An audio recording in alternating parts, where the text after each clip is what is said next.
Good day, everybody. It's Andrew here, and wow, do we have some big updates for seniors. We're going to talk about the stimulus check for seniors that Bernie is trying to include. We also have a massive update showing that even more money than we thought from the previous stimulus packages went to business owners and the rich. So, even more reason to show why direct stimulus checks work better than other stimulus programs. So let's discuss the details. Before we jump into it, do me a quick favor, hit like, hit subscribe, and share this channel with anyone who you think might find this helpful. This is a community for seniors, and my job here is to be a voice for you and be a voice for seniors to make sure President Biden keeps his promise to increase Social Security, increase SSI and SSDI, and even approve a stimulus check for seniors in this next stimulus package. So thank you so much for being a part of our community, and shout out to our most recent channel member, Corky Thurston. Thank you for supporting our work. He became a channel member, and if you'd like to become a member yourself, all you have to do is click on the link that's in the description of this video, then hit the join button that's going to be on the middle of your screen. Now, if you become a member, the main reason is to support our work. It allows me to do this full time, but then I also give you shout outs on my videos as well as priority response to comments. See, Corky commented, if Biden can't make good on his campaign promises, any future promises are obviously a dog and pony show. And Corky, I completely agree. Guys, let us know in the comments if you agree as well. So with that said, guys, thank you so much for your support. Let's jump right into the updates. First of all, Democrats are worried about these midterm elections. It looks like Republicans are going to hit them with a red wave and take over both the House and the Senate. So a lot of senators and House of Representative members are saying they should completely reset their plan and pivot to something completely different. Now, this could include focusing on inflation, sending direct checks to the American people to help combat that as well. And the latest research shows that actually giving stimulus to businesses might be one of the biggest culprits of inflation, and giving direct stimulus checks actually would have been better and could be better going forward. See, this article says up to 3/4, 75% of the almost $1 trillion spent on PPP stimulus flowed to business owners instead of workers, this latest study finds. So remember, the PPP loans were basically forgivable loans. They were basically massive stimulus checks given to businesses, but the deal was it had to be spent on paying for employees in order to be forgivable. But this shows that actually the majority of the money went to the business owners, right? And when you think about it, we have this pandemic. Business owners got billions of dollars. Now we have prices going up even more, right? So, if anything, they put businesses in too much of a powerful position to be able to charge the American people more. And this study shows that giving people direct stimulus checks actually worked even better than giving stimulus to businesses, which completely goes against like what conservatives want to do, right? People like Joe Manchin, they want to give the stimulus to businesses, where this shows that the exact opposite is true, and this supports our argument to approve more stimulus going forward.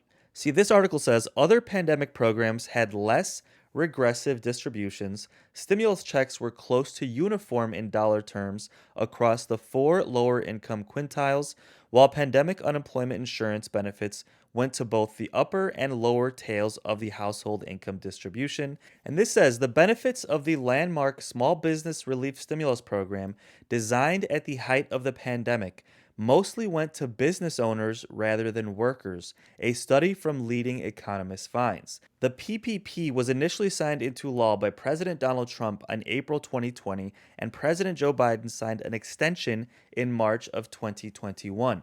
Both the initial law and the extension were overwhelmingly bipartisan. Both Democrats and Republicans wanted to approve this package. Now, the far reaching PPP ended up sending loans to approximately 93% of small businesses in just 2 months. That's a massive number. So, out of all the small businesses in this country, 93% of them took a PPP loan.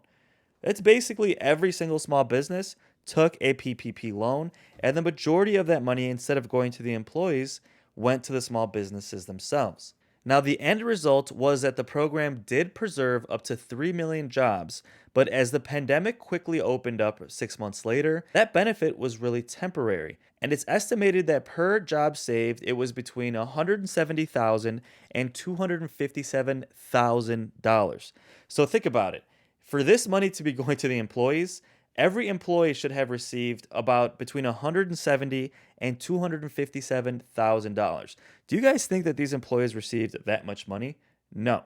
So this is showing that a large chunk of that money stayed with the small businesses. So to put it more directly, between 23 and 34% of the stimulus money actually went directly to the workers, but the rest of it went to businesses, meaning that this program was highly regressive.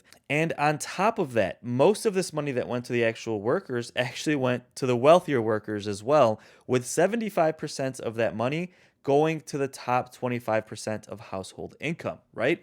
So this shows you that even the workers that got some of this money, the low income workers got the least of it, and the higher income workers got the most. This is why direct stimulus checks works better than any type of stimulus program, folks. And let me know in the comments if you agree. I mean, this trickle down economics theory of giving millionaires, billionaires, giving businesses the actual funds and trusting them to distribute it fairly really doesn't make sense, right? And let me know in the comments if you agree. It's almost like our government has this notion that the American people can't spend their money properly. The American people can't be trusted with getting stimulus and doing the right thing with it. They have to give it to a business, they have to give it to a millionaire or a billionaire. And quite frankly, it's completely untrue. And this goes to show you this money was supposed to be strictly for employees and keeping them employed. And this shows that only 25% of that money actually went to employees. And of that 25%,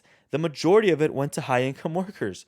So low income workers got helped the least, seniors got helped the least. Meanwhile, we had people on unemployment getting stimulus and businesses getting the majority of the stimulus. This was essentially a $1 trillion stimulus just to small businesses. And to put that in perspective, if we did a $1,000 stimulus to give senior stimulus checks, you would get about $4,000 in stimulus payments, and all of that would go directly to you. There would be no question as to whether or not the business kept it, like in a situation like this. And it's also been proven that when seniors get stimulus, they spend it on things like paying their bills, paying their medical expenses, paying for groceries, getting healthy food, things like that, things that don't cause inflation. But when we give stimulus to businesses and they're sitting there with billions of dollars and then they're looking at customers and they say, you know what? We're going to charge the customers even more because we've got all the money in the world. We're not worried about it. We're not worried about them not buying stuff. We're going to jack prices up and pretty much they're going to have no choice but to pay these prices that we're putting out. So they strengthen businesses, they strengthen the stock market. But again, the lower income folks, the average income folks, got helped the least. And again, the point of this is to show you that approving the stimulus checks for seniors makes sense on every level. It makes sense to help seniors directly. It also makes sense economically as it would not cause inflation because they would just be using it on bare necessities. And from an efficiency standpoint, you would know that when you give $1,000 to a senior or $2,000 to a senior, that senior is getting $2,000. You're not worried about 75% of it going to a business and keeping the majority of the money. You're not worried about the majority of that money going to people who are already higher income and don't really need the money to begin with. So again, if we can approve $1 trillion in stimulus for businesses that are going to keep the majority of the money, we should be able to do the same for seniors. And folks, let me know in the comments if you agree. Seniors need help paying for medical expenses, paying for healthcare, helping pay their rent. Rent is going up. The cost of food, groceries, energy, like gas for your car, gas for your home, electricity, everything is going through the roof, and seniors need this help more than ever. So let's quickly talk about what's happening with negotiations. Well, currently, negotiations are basically at a standstill, right? Now we have Democrats trying to focus on voting rights reform, and recent polls show that 94% of Americans think voting is easy. And guys, let me know in the comments if you agree with that. I'm not trying to say voting is not important, but there's more important issues to handle at the moment. When we have inflation eating up seniors' Social Security benefit, who cares about voting? We'll do that next year. We'll do that in 6 months. Seniors need help now. give stimulus checks out to help them with inflation, do things that'll lower gas prices. Like there's certain things they can do, like increasing the gas supply. They can change legislation to make things cheaper.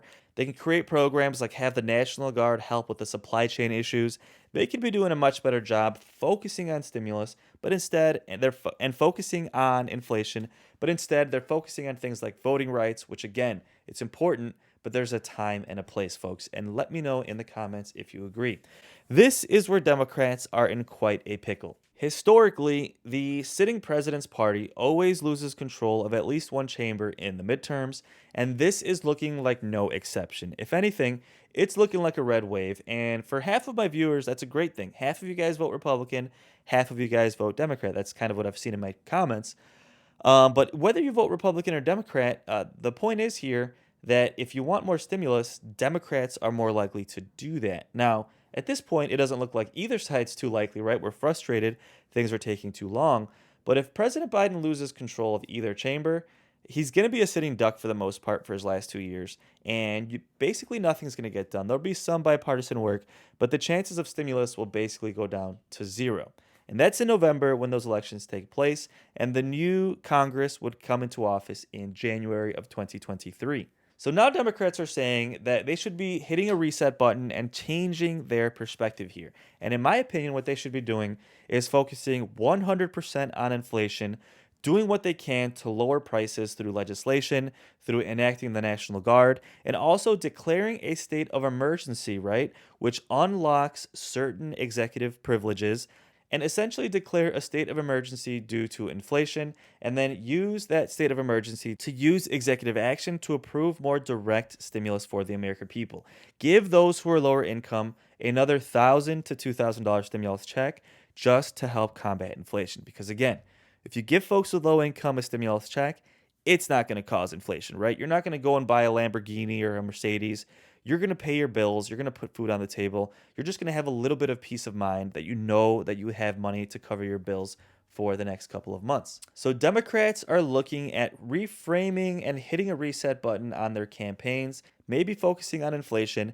And currently Chuck Schumer, again, like I've said multiple times on this channel, is focusing on trying to change the filibuster rule to try and approve things like voting right changes, stimulus, and different legislation that could help lower inflation. Changing the filibuster rule would allow Democrats to do multiple smaller packages without a single Republican vote, similar to the stimulus package through budget reconciliation, except that they can only do once or twice a year. Changing the filibuster would allow them to do that multiple times per year. So supposedly Chuck Schumer is going to bring this to a vote tomorrow, Tuesday, January 17th. Supposedly, he's going to see if they can change the filibuster, which would pave the way to get more stimulus done and more legislation in general that could help combat inflation and everything else we've talked about in these videos. So folks, don't forget to subscribe. We should have a lot of updates in the next couple of weeks. And again, if you really want to support our work, consider becoming a channel member. It really goes a long way in supporting my work, and the link to that is going to be in the comments of this video. Now, to end this video, I'm going to leave you with this clip from Chuck Schumer. He discusses the fact that he's going to bring this to a vote to try and change the filibuster rule, which would allow them to approve multiple smaller stimulus packages. So if you'd like to stick around, folks, let's take a look and see what Chuck Schumer had to say. Let me know your thoughts in the comments, and I'll see you on the next video. Yesterday, I shared with my Democratic colleagues our plan for what the next few days are going to look like in this chamber, and how I, as Majority Leader, will move to finally begin, at last, a floor debate on the voting rights legislation. Later today, the House of Representatives will pass a message that will include the language of the two bills Republicans have filibustered for months, the Freedom to Vote Act and the John Lewis Voting Rights Advancement Act. As permitted under the existing rules, we will have the ability to proceed to the legislation and debate it on a simple majority basis, something that's been denied to us 4 times in the last several months because Republicans didn't want to move forward. Then the Senate will finally hold a debate on the voting rights legislation for the first time in this Congress, and every senator will be faced with a choice of whether or not to pass this legislation to protect our democracy. There's been a lot of gaslighting here on the floor lately from the other side, about power grabs, about takeovers, but precious little in terms of substance. I've not heard them mention what Republican legislatures are doing. That's not the thrust of their speech. They say, oh, it's a power grab, oh, it's a takeover. Well, my friends, if there was ever a power grab, it's what's happening in the state legislatures right now that build on the work that this chamber has done in the past to protect democracy. And it was often done with bipartisan votes. The transformation of the Republican Party in the era of Donald Trump is apparent and nasty, and most importantly, real dangerous to our democracy.